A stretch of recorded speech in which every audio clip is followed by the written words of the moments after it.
ప్రవక్త అయిన ఆమోసు హృదయాన్ని కలవరపరుస్తూ వచ్చినటువంటి ఒక విషయం, ఒకే తండ్రికి పుట్టినటువంటి 12 మంది పిల్లలు మేము వేరైపోవాలి, ఎవరి రాజ్యం వారు కట్టుకోవాలి అని ఇశ్రాయేలుల రాజ్యం ఒకే తండ్రికి పుట్టిన 12 మంది పిల్లలు, 12 గోత్రాలు వేరు చేయబడి ఈ గోత్రం వారు వారి శత్రువులకు అప్పచెప్పేవాళ్ళు, ఆ గోత్రాల వారు వీరి శత్రువులకు వీరిని అప్పచెప్పేవాళ్ళు.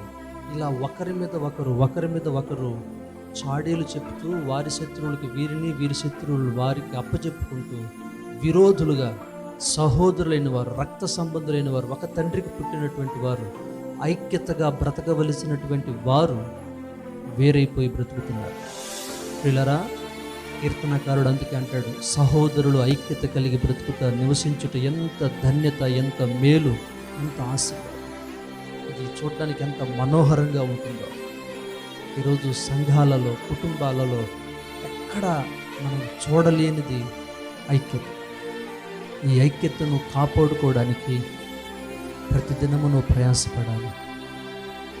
ఈరోజు ఎక్కడికి వెళ్ళినా ఐక్యత లేదండి. అన్నదమ్ముల మధ్య ఐక్యత లేదు, అత్త కోడల దగ్గర ఐక్యత లేదు, తల్లిదండ్రులు బిడ్డల దగ్గర ఐక్యత లేదు. ఈరోజు ఐక్యత లేకయే ఆమోసు ప్రవక్త కన్నీటితో ప్రార్థిస్తున్నాడు. అతను ఎంత పరిచర్య చేసినా అతని హృదయాన్ని కలవరపరిచిన విషయం ఏంటో తెలుసా? వీరెందుకు వేరైపోయారు? యూదా రాజ్యం అన్నారు, ఇశ్రాయేలు రాజ్యం అన్నారు. ఒక తండ్రికి పుట్టినటువంటి పిల్లలే ఇశ్రాయేలు రాజ్యముగా ఏక సంస్థానమును నడిపించవలసిన వీరు యూదా సంస్థానమని, యూదా రాజ్యమని, ఇశ్రాయేలు రాజ్యమని వీళ్ళకు వీరే వేరైపోయారు. ఎక్కడుందండి ఈరోజు ఐక్యత? ఐక్యతను చెడగొట్టాడు సైతాన్. ఈరోజు సంఘాలలో ఐక్యతను చెడగొట్టాడు సైతాన్. ఈరోజు సేవకులకు, సంఘస్థులకు మధ్య ఐక్యతను చెడగొట్టాడు. ఎందుకో తెలుసా?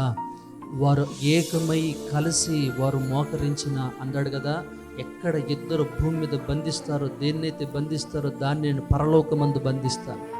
వాడికి తెలుసు సైతానికి, వాడి కుయుక్తులు, వాడి యొక్క కుతంత్రాలు నెగ్గకుండా ఉండాలి అంటే, ప్రార్థనా బలము పెరగకుండా ఉండాలి అంటే సహోదరులు విడిపోవాలి. విడగొట్టడం కొరకు అనేక రకాల కారణాలను తీసుకుని వచ్చి చెడగొట్టేస్తున్నాడు.